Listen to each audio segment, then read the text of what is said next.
Shalom e bem-vindos à Via Rápida Israel, uma frase do hebreu que significa amarás a Israel. Esperamos que vocês fiquem conosco porque nosso professor Dr. Baruch vai compartilhar um estudo expositivo da Bíblia. Dr. Baruch é professor titular no Instituto Zera Avraham, com sede em Israel. Ainda que todas as aulas no Instituto são dadas em hebraico, o Dr. Baruch fica feliz em compartilhar este estudo semanal com dublagem em português. Para mais informações sobre nosso trabalho em Israel, visite nosso site amarasaisrael.org.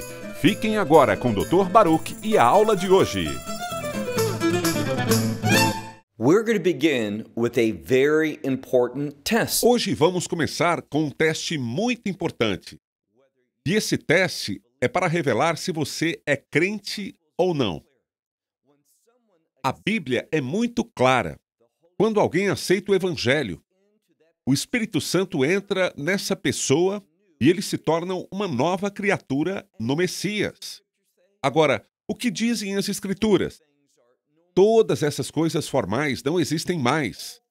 Elas passam, pois todas as coisas são renovadas. E entre o que é novo está a nossa mente. Nós vivemos agora com a mente renovada. E será que isso significa que nós somos sempre perfeitos? Não, nós ainda estamos neste corpo. Ainda podemos desejar o Espírito Santo. Podemos viver em rebeldia com os crentes. Mas não conheceremos a paz quando agirmos assim. Não teremos alegria quando agirmos dessa forma. E posso provar que quando alguém desobedece, essa pessoa não se sentirá confortável em seu relacionamento com Deus. E isso logo a levará ao arrependimento. Em outras palavras, um verdadeiro crente vai querer estar de acordo com Deus. Quando a palavra de Deus diz algo e é clara, compreensível, nós estamos de acordo com Deus. Por que iríamos querer discordar? Por que pensaríamos que sabemos mais do que Deus? Eu digo tudo isso porque estaremos lidando com um assunto muito importante. Um assunto que a grande maioria dos crentes no mundo não aceita. Isso é trágico, porque quando não concordamos com Deus, o que estamos dizendo é: eu me sinto confortável sendo desobediente. Eu não aceito o que a sua palavra diz. Vou repetir. Um verdadeiro crente não pode se sentir confortável com isso. Essa é uma manifestação de que ele não recebeu a verdade da palavra de Deus e, em especial, do Evangelho. Agora, qual é a questão que vamos tratar? Se é aceitável para uma mulher e não homens ensinar. Em outras palavras, se é aceitável que uma mulher seja pastora de uma igreja, que ela ensine a um grupo misto de pessoas, tanto homens quanto mulheres, e que ela tenha essa responsabilidade de ensinar. A palavra de Deus é muito clara sobre isso. Nós estamos estudando o livro de Romanos. Agora, estamos prontos para o último capítulo, o capítulo 16. E no capítulo 16 há uma mulher que se chama Febe. O que sabemos sobre ela é que ela foi usada por Deus e que ela era uma serva de Deus. Nós podemos até usar a palavra ministra, mas nada nesta passagem revela que ela era a líder de uma congregação local, uma igreja local. Tudo que está escrito é que ela ajudou muitas outras pessoas, incluindo o apóstolo Paulo.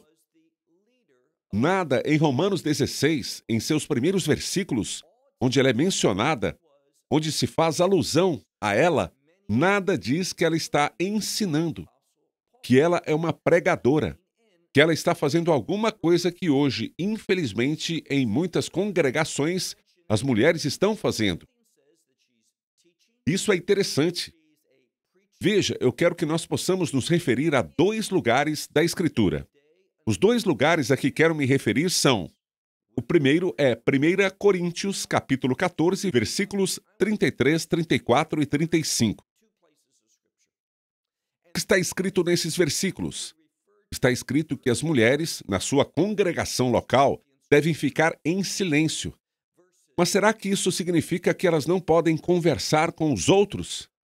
Que não podem louvar a Deus com cantos? Não. Quando olhamos para esta palavra, neste contexto, percebemos que se trata de uma consulta, uma pesquisa.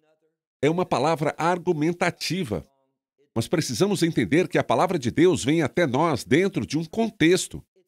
Antigamente, nas igrejas e nas sinagogas, e até mesmo hoje, quando as coisas estão sendo ensinadas, não é mais como hoje, que é mais uma palestra, ou seja, uma pessoa fala e todos os outros ouvem. É assim que acontece hoje. Mas não era assim naquela época, quando havia muitos questionamentos, muita discussão. O que Paulo está dizendo aqui, e entenda que ele está se referindo sobre o que vemos em 1 Coríntios 14, é que precisa ser feito na ordem de Deus.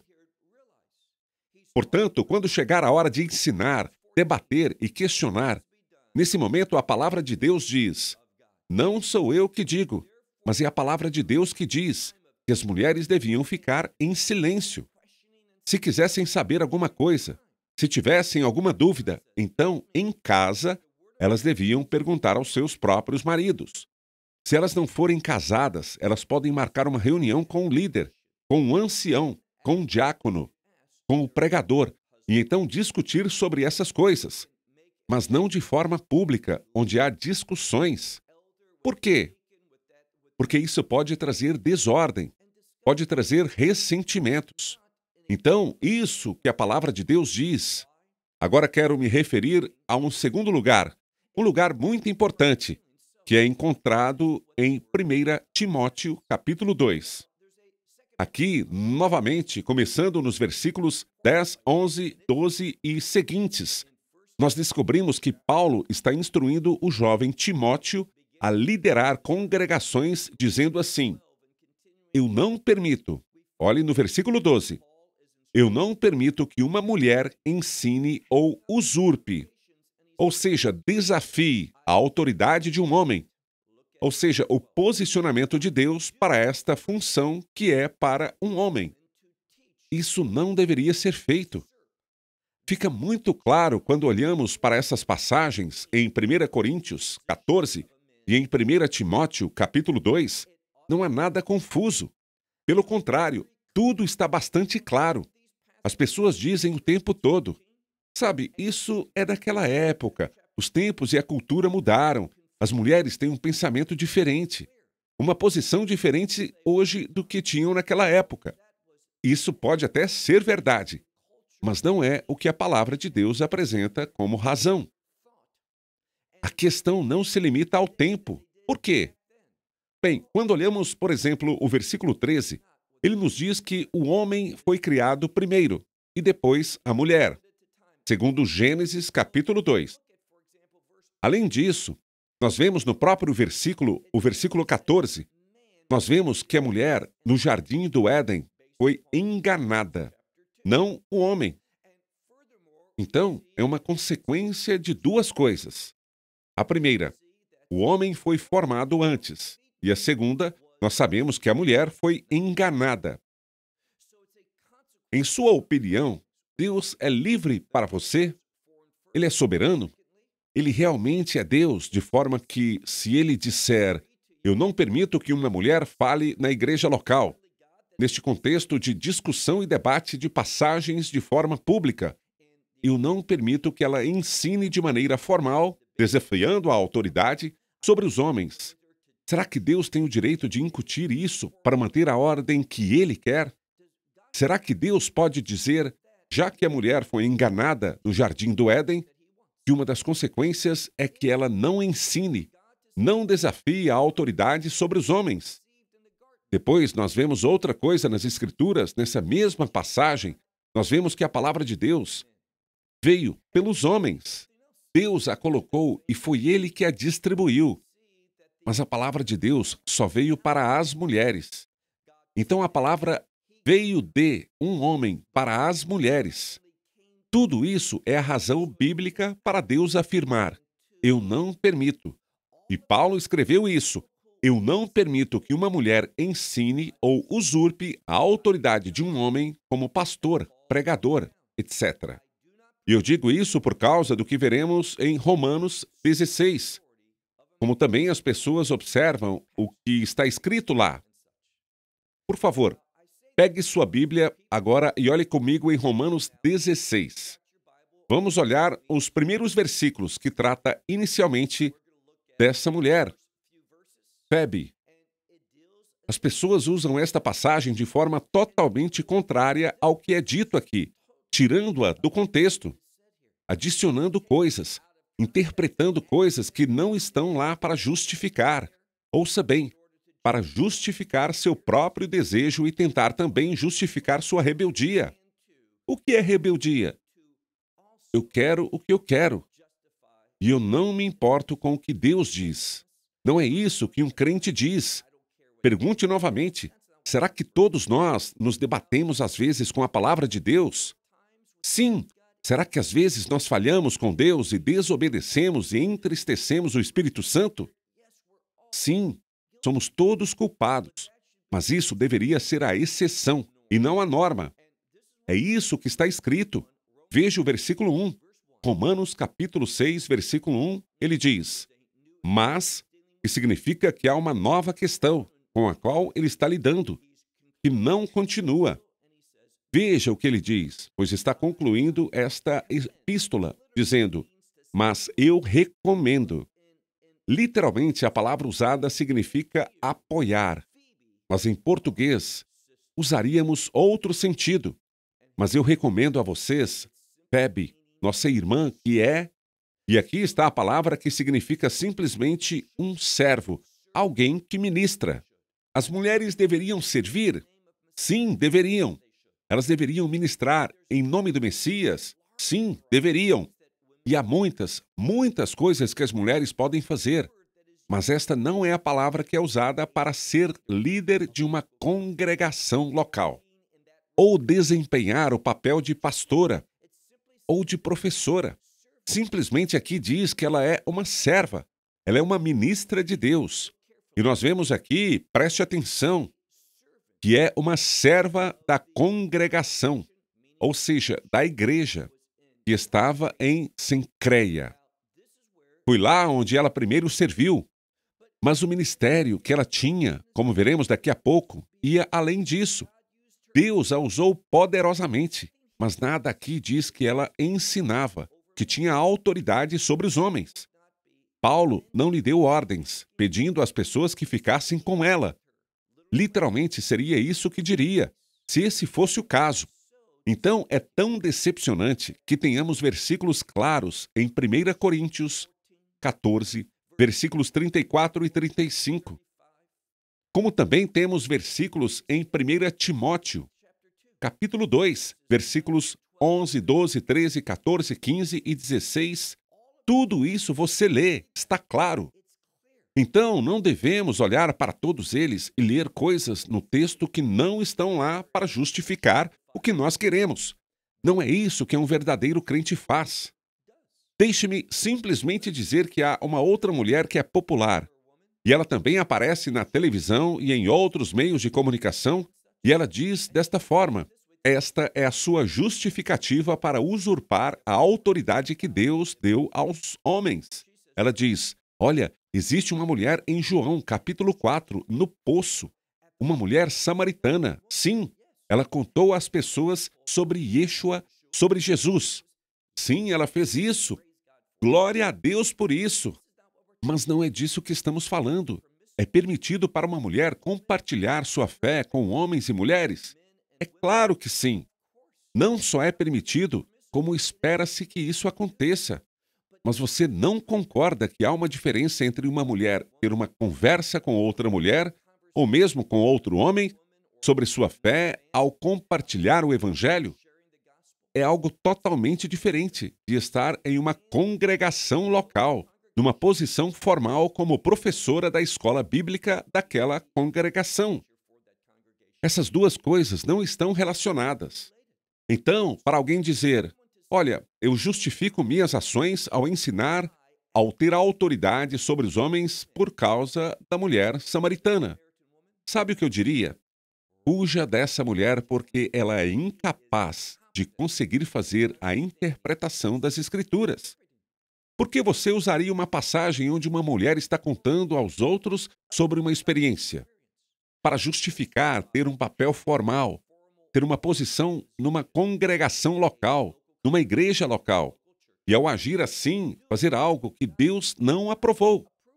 Deus não aprovou que as mulheres ensinassem e tivessem autoridade sobre os homens, atuando, tendo a função de pregadora ou pastora. Está claro.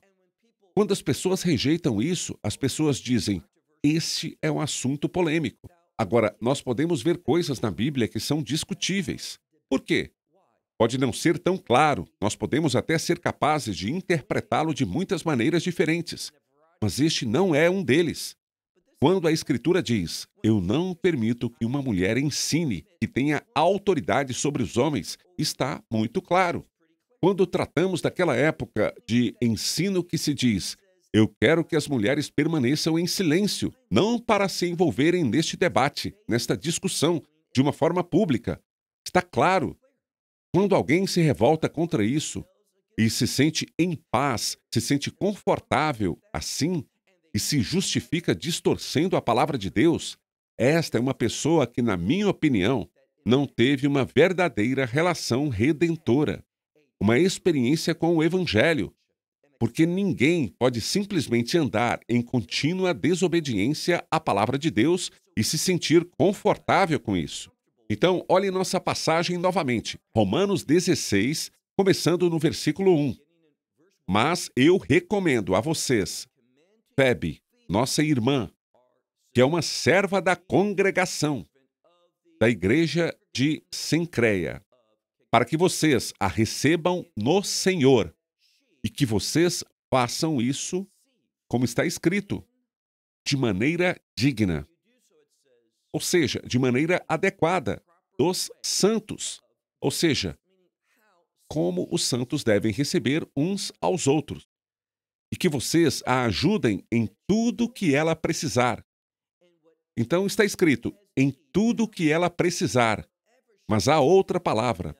É a palavra grega pragmati, de onde nós pegamos a palavra pragmático, que é algo razoável, algo que convém, que é adequado.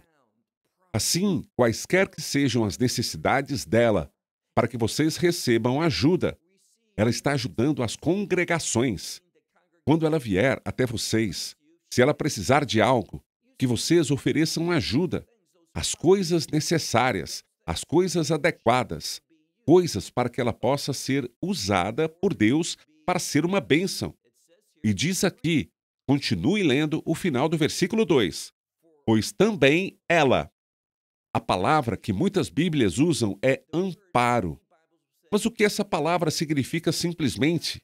E ela está no grego, é uma palavra que significa ela se tornou uma extensão de algo.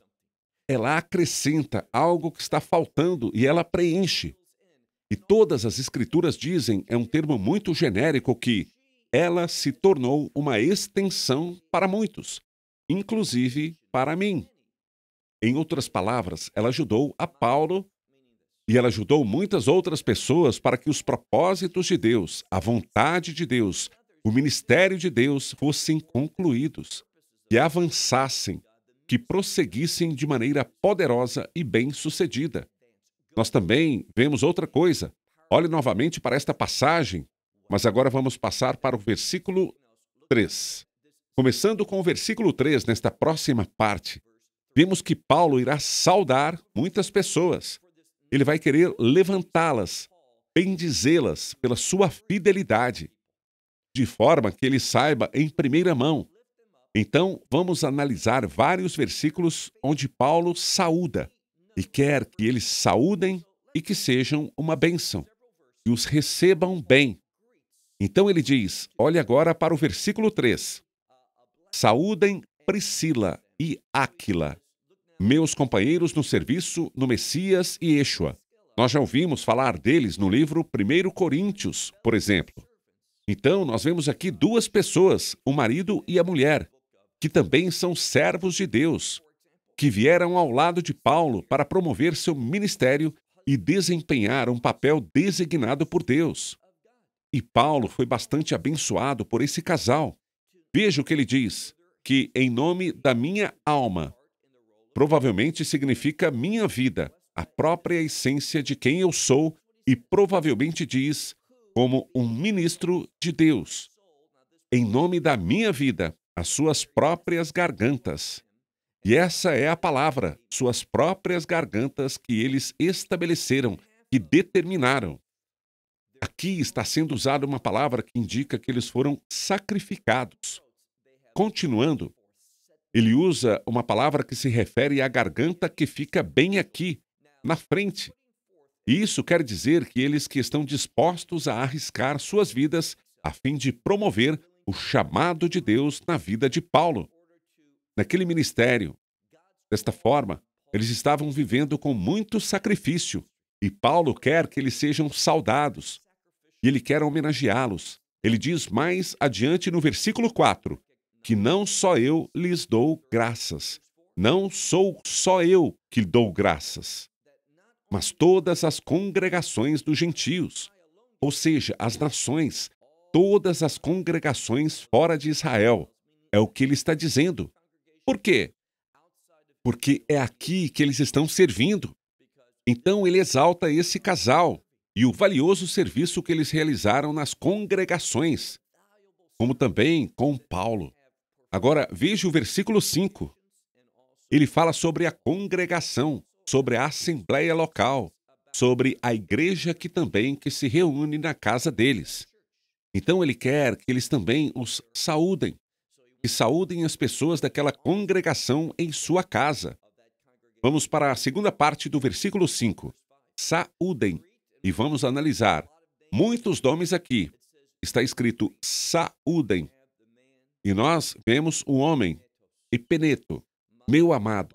Ele diz meu amado, que era apenas um termo carinhoso naquela época.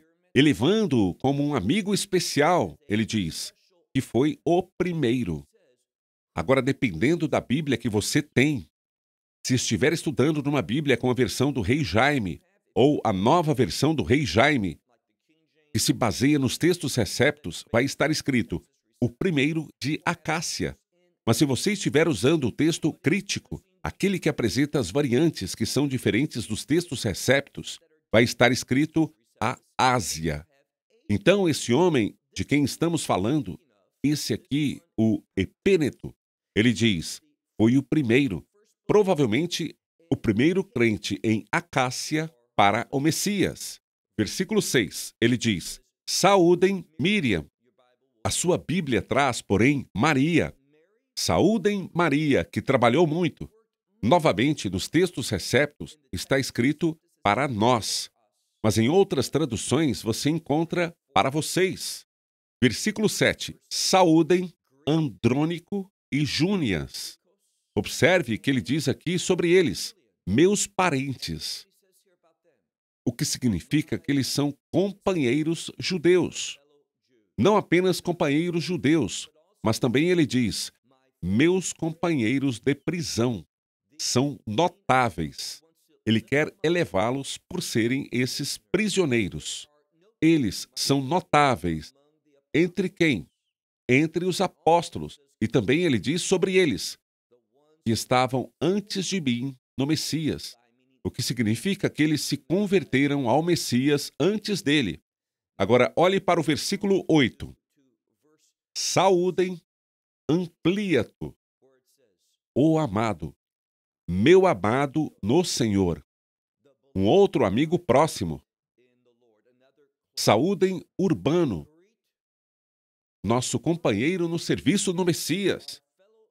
E também Estaques, meu amado. Então, ele está enaltecendo essas pessoas nessa área que tem sido uma bênção para ele, que o ajudaram, que serviram junto com ele.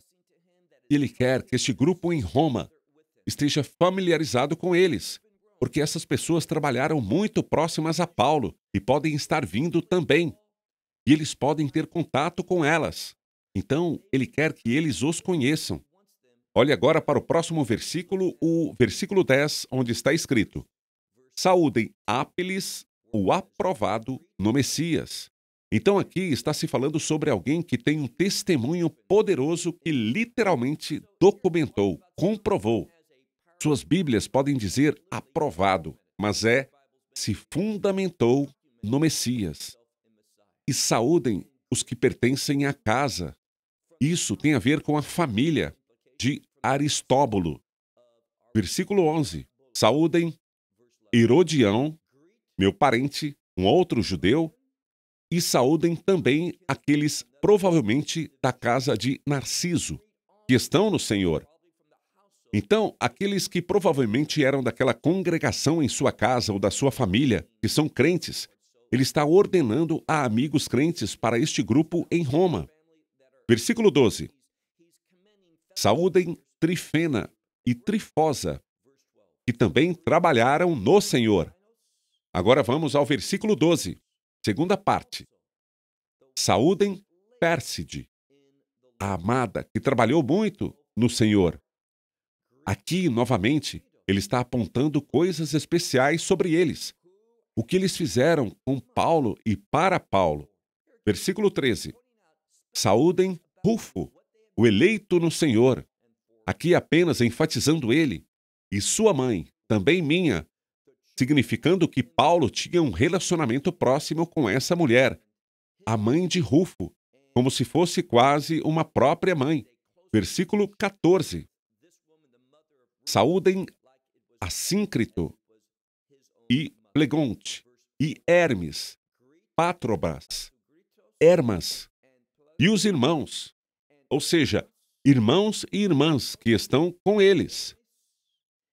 Saúdem também Filólogo e Júlia, Nereu e seu irmão.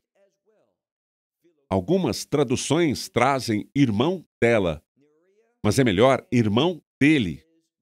E também Olimpas, e também todos os santos que estão com eles. Saúdem uns aos outros com um beijo santo.